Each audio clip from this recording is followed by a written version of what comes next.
Mieux vaut une réussite solidaire qu'un exploit solitaire, dit-on. Cette citation d'Albert Jacquard occupe une place pas la moindre dans la tête du député national et ancien gouverneur du Kasaï-Oriental, Alphonse Ngoï Kasonji. C'est dans cette optique que ce parlementaire productif ayant du vent en poupe a, via la fondation qui porte son nom, donné sourire aux personnes vivant avec handicap de sa province ce samedi 3 décembre 2022 à l'occasion de la journée internationale dédiée à cette catégorie de personnes. La salle polyvalente Marie-Agnès Mpokolo Moyo, archicomble séjour, a accueilli cet événement riche en couleurs, financé entièrement par la Fondation Gokas. En l'absence d'éditeur, c'est la coordonnatrice nationale Mireille Ngalulangoy, épouse de l'honorable Ngokas, qui a présidé la cérémonie en présence de la déléguée du ministre provincial des Affaires sociales et celle du président provincial de l'ANAFACO, Jean Bosco Mutombo.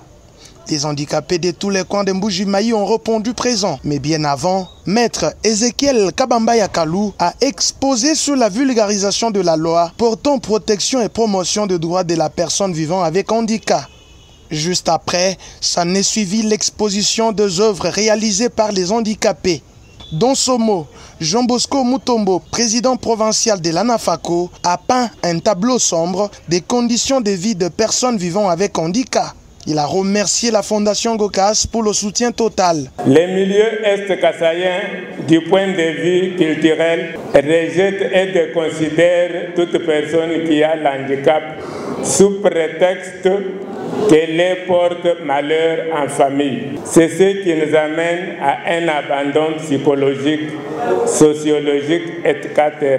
Cependant, toute sa vie durant, la personne avec handicap souffre de la maltraitance en famille, dans la société et même à l'endroit des gouvernants insouciants qui n'affichent aucune volonté de venir au secours pour amener leur protection à l'endroit de cette personne vulnérable. Le coordonnateur Grand Kasaï de la Fondation Gokas, Tirbion Sumbu, a donné des objectifs parmi tant d'autres poursuivis par cette structure. Améliorer les conditions de vie des couches vulnérables. 2 points. Personnes vivant avec handicap, les enfants de la rue, les veuves, les personnes de 3e âge, les filles mères et autres.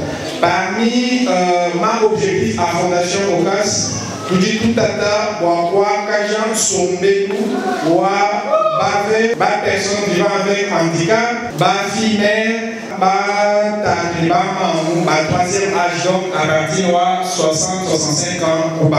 Objectif est s'engager dans les activités d'agriculture. Je dois accompagner maman ou demander, ça fait partie de mon objectif à Fondation. Les activités d'agriculture, des maraîchages, des pêches, des piscicultures, des élevages, d'environnement et des luttes contre les pandémies. À son tour de parole, Madame Mireille Ngalulangoy, coordonnatrice de la Fondation Gokas, a loué le plaidoyer d'Alphonse Ngoï Kasonji ayant abouti à la création d'un secrétariat général au ministère de personnes vivant avec handicap. Ce jour est une véritable opportunité pour notre organisation d'accompagner la FENAFACO Kasaï-Oriental dans cette réflexion afin de trouver les voies et moyens pour juguler, sinon réduire l'écart social entre différentes catégories de communautés qui forment notre société. D'entrée de jeu, qu'il me soit permis de saluer les efforts de son Excellence, M. Félix Antoine Tshisekedi Tshilombo, président de la République, chef de l'État, qui, pour la première fois de l'histoire du pays, a consacré tout un ministère en charge des personnes vivant avec handicap. Cette vision qui est matérialisée en province par son Excellence Mathias Kabeamach Abidi.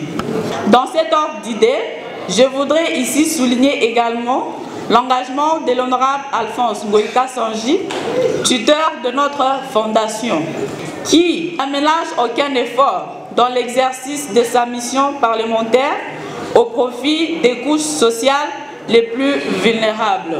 C'est dans ce cadre qu'il a obtenu après son intervention de la présentation du projet de budget 2023 par son Excellence, Monsieur le Premier ministre, la création d'un secrétariat général près le ministère, nouvellement créé pour permettre la bonne tenue de l'administration.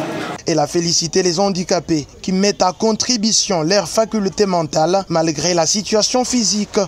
Je voudrais pour ma part affirmer que l'innovation étant d'abord une activité de l'esprit, elle concerne toute personne possédant la pleine jouissance de ses facultés mentales. Et ce peu importe sa situation physique, c'est-à-dire handicapé ou non. L'infirmité physique ne peut à ce jour être considérée comme une excuse pouvant justifier la démission à l'impératif de réfléchir sur de potentielles solutions aux problèmes qui nous environnent. Voilà pourquoi je salue et félicite les auteurs des différentes expositions de tout à l'heure qui non seulement ont confirmé mon propos, mais ont surtout prouvé qu'il n'existe pas de barrière pour une personne déterminée à réaliser une vision. Au terme de cette activité, chaque personne vivant avec handicap a bénéficié d'un pagne, don de la Fondation Gokas, partenaire naturel de cette structure. Comme toujours, Madame Mireille Ngoy a partagé un repas de fraternité avec les personnes à l'honneur. Les mots sont fleuves pour remercier la Fondation Gokas.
Notez que l'édition 2022 est célébrée sous le thème général des solutions pour un développement inclusif, le rôle de l'innovation pour un monde accessible et équitable.